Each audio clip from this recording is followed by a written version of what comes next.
زیدەتری 200 ڕۆژنامەڤانان دە 13 ساڵاندا لە عێراقی هاتنە کوشتن. لە واشنگتن دە پەنەڵا ژئالیە ئەتلانتیک کاونسل بە هاتبوو ڕێکخستندا پسپور و ڕۆژنامەڤانên عێراقی و یەن ئەمریکی یەن لە عێراقی کار دەکەن زەنگلا مەترسیە لێدان. بتایبەتی پشتی بوویەرا ڕەڤاندنە ڕۆژنامەڤانە ئەمریکی شغلی کەتلسن لە مەها نیسانە بۆری ژئالیەکە تائب حزبەڵڵا بە بەریک و بێبەردان.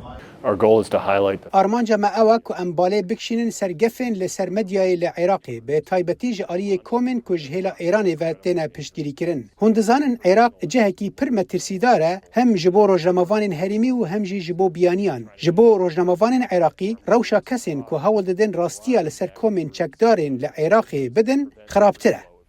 لە گۆری نیشاندەکە ڕێخستنە پەیامنێرên بێسنوور عێراق di sala 2026دا دوارê azadiya rojnamavaniye li rêza 162 ji nav 180 welatan bû. Nebûna cezayê sedema sereke ya rewşa metirsîdar e. Li gorî Komîteya Parastina Rojnamavanan CPJ di van salan de gelek rojnamavan hatine kuştin û girtin bêy ku tawanbar bihêne cezakirin. قتلهم العديد من الصحفيين. gelek rojnamavan hatine revandin û paşî hatine berdan. Lê yên berpirsiyar ne hatine girtin û ne jî bi dadwerane hatine dadgeh kirin. Ev yek dibe sedem ku atmosfêrek were afrandin ku rojnamavan xwe bi berdewamî dibin gefêda bibînin. Bixabin ev gev berdewamin û hikûmeta Iraqê nekariye ji bo rojnamavanan çil Iraqê bigiştî û çi jî li Herêma Kurdistanê hawîrdûreke ewle peyda bike.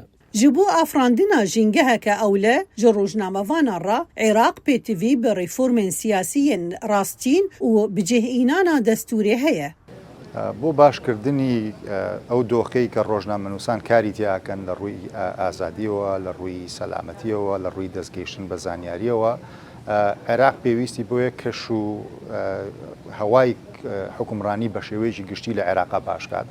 دەستوری عێراق کۆمەڵێک مافی دابین کردووە کۆمەڵێک پارێزگاری دابین کردووە بەڵام ئەم مافانە جێبەجێ ناکرێ پەیڕەو ناکرێ لەبەرەوەی کە فکری مرکزی کە لە پێش تەبەنیکردنی ئەو دەستورە هەبوو لە جێبەجێکردنی ئەم دەستورە پەیڕەوەکرێ ئەو مافانە پارێزگاری لێ ناکرێت. دوو عێراق بە قەیرانی جیاوازە ئەڕواکە لە شەڕی تایە شەڕی قاعیدە شەڕی داعش و ئێستاوە شەڕی ئێران ئەمانە لەو کاتانەیە لە گرژی تائیفی بەرزە بێتەوە. Dinavbera zextên çekan û nebûna cezayê de pêşeroja rojnamevaniye dibin metirsiyê da ye. Lê tevî hemû gef û astengiyan rojnamevan hewl didin ku dengê rastiyê zindî bihêlin. Semîr Alîmendî, Dengê Amerîka.